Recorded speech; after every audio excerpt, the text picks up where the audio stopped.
sa ginagawa ninyong paglalahad.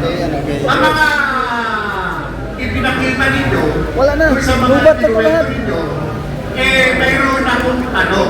Ito na Sino last dito yung may kaugnayan sa delivery ng mali-mali ng pera sa Diamond Hotel? Kung meron, magtaas ng kamay. Kung wala naman, susunod na tanong. Sino rito ang may kaugnayan sa pagdadala ng mga maletang may lamang pera kay Bongbong Marcos? Pakitaas ang kamay. Pakita nyo lang po yung magtaas ng kamay. Pakita nyo lang po. Okay. Yung nandito sa kanan, ano ang kaugnayan mo doon sa pag-deliver ng pera na nasa maleta kay Bongbong Marcos? Sabi ko kasi nung time na yun, May 2022. Kami po yung nagdala ng 5 maleta na large ang Horizon Roads. Dinala po namin sa Delta Gate hanggang sa Pasay City.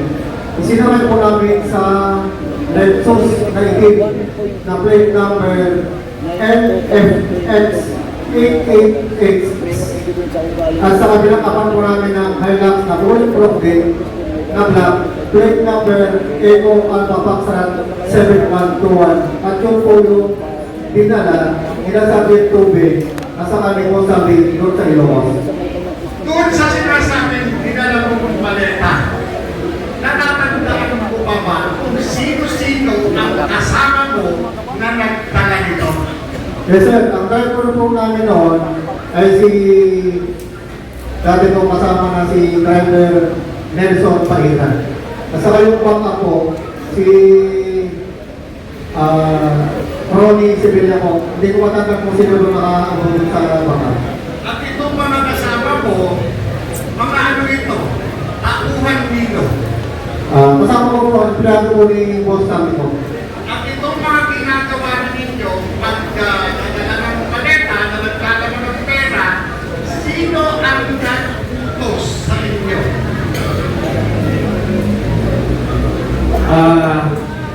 Sir, ako yung kasama ni Kong Sandy na nagdala doon sa Ilocos Norte sa Paway. Ulitin ko yung tanong, ha? Sino ang nag-utos sa pagdadala ng maleta? Si Kong Sandy, sir. Kanino ibibigay ang maleta? Bahay po ni Presidente po yung napuntahan namin. Pero ang nag-receive po ng pera doon ay si Sandro. Pero after nung gabi, nag-dinner po sila ni Kong Sandy with BBM at First Lady.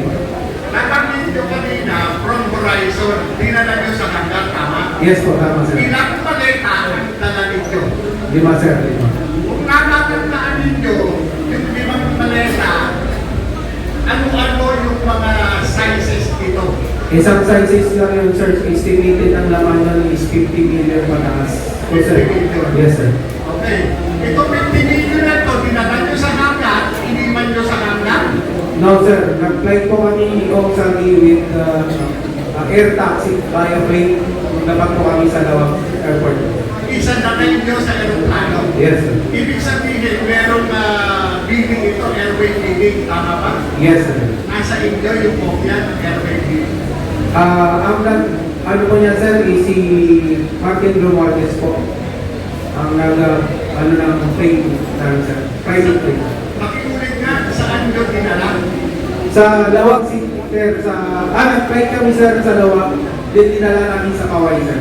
Pagdating sa Lawag Airport, papaano kayo nag-transport? By boat? By land? By land po sir, may sumundo na po sa amin doon ng mga PMP. Uniform personnel sir. Uniform personnel assigned saan? Aside po ni President Marcos. Ano ito? Mga PSPG? Provincial? Halo na sir kasi nakita ko may SWAT na sir, nag-escort sa amin. Okay. Yung mismong tumanggap, yung mismong kasama nyo na sumalubong sa inyo, ano ito? Anong unit? Kung alam ninyo, ha? May SWAT sir at local PNP siguro, o Prince PD sir. Okay, so pagdating ko, magmula doon sa airport, dumiretso kayo sa... Bakit dumiretso? Sa bahay ni, ano sir, Bongbong Marcos.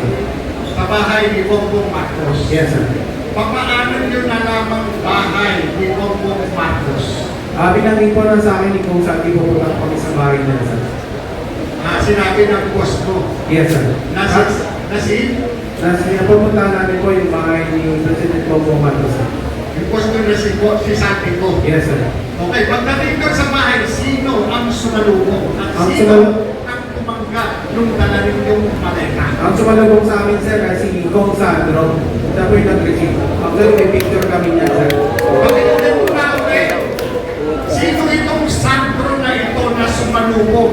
Na tumanggap ng maleta na naglalaman ng pera? Sino itong Sandro na ito? Congressman Sandro Marcos po, anak po ni President Bongbong Marcos. Paano ka naman nakakasiguro na itong tumanggap ng maletang dala-dala ninyo mula Maynila ay itong si Congressman Sandro Marcos? Sir, may picture po kami ni Kong Sandro po sa bahay po.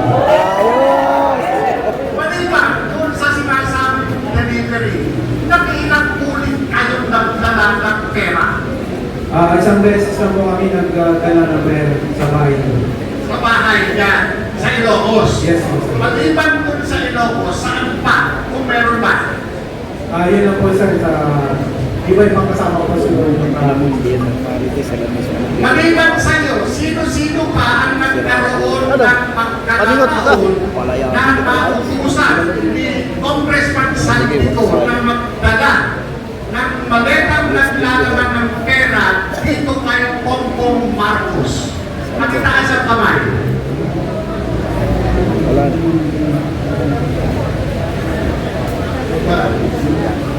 Wala na? Kay Adrian Garzamin, meron ba?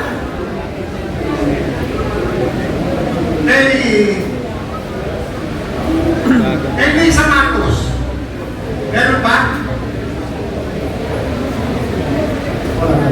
Wala. Doon sa executive secretary, Meron sir, kay Puno sir. makiulit, kanino?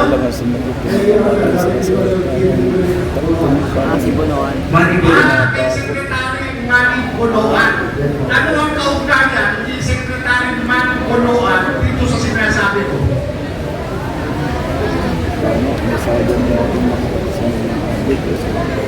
Siya sir yung nag-deliver. Kasi siya lang po yung nag-deliver. Kasi ano yung Nasa siya. Sorry, no? Maliban po kay Manny Bonoan, mayroon bang senador na nagkaroon kayo ng pagkakataon na mautusan na magdala ng maleta? Meron ba? Taas ang kamay. Sir, sa kay Senador Tito Soto. Ay, nasa lumanggil na. Meron? Senador Tito Soto. At yung slide nung ate, mamaya pakita. Kay Senador Tito Soto. Ay, kanina. Ayun. Search May, nung may Senador Tito Soto, hindi ikaw yung nag-deliver ka, diba? Tama? Bali, advance party kami sir sa team namin. May advance party, may closing, may marketing. So, kami yung team advance sa time na yun. Nagdala ka ng maleta. Bali, kami yung una sa building ng secure. Ngayon, pagdating ko ni Bustante ko, ako nag-guide sa baba sa basement. Tapos, binaba ng tropa yung malita. Tapos kanibos, bakit sa elevator, kinokit na naman malita. Pinulungan mo. Yung kasama ni Congressman Saldico at that time, active police officer. Yung isko niya si Police